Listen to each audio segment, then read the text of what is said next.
యుద్ధము చేయుచున్నాడు.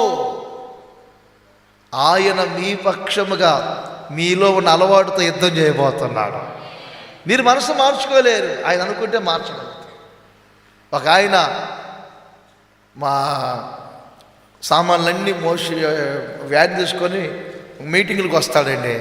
నేను ఆధ్వర్యంలో ఉన్నప్పుడు నేను ప్రార్థన చేస్తుంటే అక్కడ కూర్చొని అద్దెకు వస్తాడు. ఎన్నో అద్భుతాలు చూస్తూ ఉంటాడు. ఒకరోజు వచ్చి ముస్లిం సహోదరుడు మధ్యాహ్నం వచ్చారు. నేను అన్నాను, నా ఈరోజు కూటం లేదన్నా, మీరు చెప్పలేదనుకుంటాను. వచ్చారంటే, కాదన్నయ్య మీ చేత చిన్న ప్రార్థన చేయించుకుందామని వచ్చాను. నాకు ఆశ్చర్యమైంది. సంవత్సరం రోజుల నుంచి నాతో తిరుగుతున్నావు, నువ్వు బండి తోలుతా, నేను మీ పక్కన కూర్చున్నాను, ఏ రోజు ఏం చెప్పలేదు. ఏంటంటే, మీతో తిరుగుతూ ఉన్నాను, మీరు వాక్యం చెప్తా ఉంటే వ్యాన్లో కూర్చొని వింటున్నాను. తర్వాత మీ ద్వారా ప్రభు జరిగించే కార్యాలన్నీ ప్రత్యక్షంగా చూస్తున్నాను. నేను భయంకరమైన త్రాగుపోతున్నానయ్య. ఆ త్రాగు నేను మానలేను. నేను ఇంటికి వెళ్ళేసరికి నా పిల్లలు నన్ను సింహాన్ని చూసినట్టుగా చూస్తున్నారు. నేను ఇంటికి వెళ్తే డాడీ అనుకుని నా దగ్గరికి రారు అన్నయ్య, పారిపోతారు లోపల గదిలోకి. రాత్రి తిని పండుకుంటాను, ఉదయాన్నే మరలా బండి మీద వస్తాను. బ్రతుకుతున్నాను అన్నయ్య. కొన్నిసార్లు మీరు చెప్తారు, బ్రతుకుతున్నారు ఎందుకు, అడవిలో సింహాలు పులుల్లాగా జంతువుల్లాగా మీరు అంటారు. మీరు నా బ్రతుకాలు అయిందన్నయ్య, నా వల్ల కావట్లేదు, దయచేసి నా కొరకు ప్రార్థన చేయండి అని ఒక ముస్లిం సహోదరుడు కోరుకుంటే, ఎందుకో తల మీద చేయబెట్టి నిండు మనసుతో ప్రార్థన చేశానండి. నా నోట్లో ఒక మాట వచ్చింది, ఇక మీదట నీవు త్రాగవు. అంతే.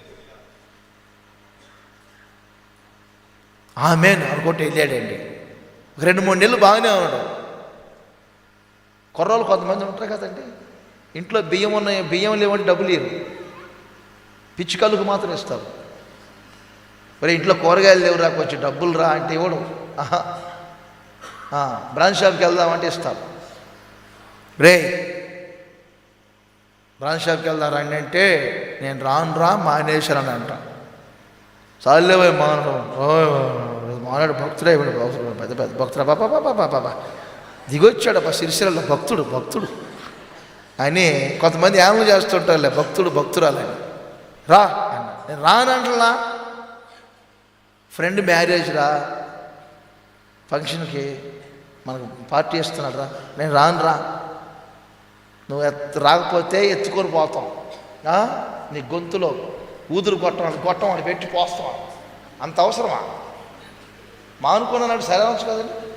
చెప్పి వాళ్ళు చెప్తా ఉంటే, సరే రాకపోతే మళ్ళీ వచ్చి నువ్వు త్రాగబాకు, బిర్యానీ తిను, మేమేం తాగుతాం అదనట. సరే అలా అయితే పదన్నని చెప్పాడు. వెళ్ళాడు. అక్కడికి వెళ్ళగానే ఊరుకుంటారా, అందరూ పోసి ఈడికి పోసాడు. ఈ ఒక్కసారి త్రాగబాయ్, ఇక త్రాగొద్దులే, మీరు నమ్మండి. సరే ఈ ఒక్కసారి అగ్రిమెంటు, రేపు నుంచి వద్దుగా ఈ ఒక్కసారి అగ్రిమెంటు అని అలా తీసుకొని త్రాగబోయేసరికి ఆయనకి స్వరం వినపడుతుంది. ఏ స్వరం అండి? ఇక మీదట నీవు త్రాగవు. దేవుడు చెప్పిన మాట. మరలా అక్కడ పెట్టుకున్నాడు. మరలా వెళ్ళి మరలా వచ్చి పట్టుకున్నాడు. మరలా అదే స్వరం పడుతుంది. ఏమిటా అని చూస్తే గ్లాసులో బ్రాందీ కనపట్లేదండి, బ్రాందీ కనపట్ల, రక్తం కనపడుతుంది. దాంట్లో రక్తం కనపడుతుంది. బ్రాందీ షాపులో పరిగెత్తుకుంటూ వచ్చి అన్నయ్య నాకు బాప్తిస్మం ఇవ్వండి అంటాడు. ఏంట్రా ఇప్పుడు బాప్తిస్మం? ఇచ్చేయి నాకు ఇప్పుడే. సరే నీ భార్య పిల్లలు తీసుకురాపో అన్న.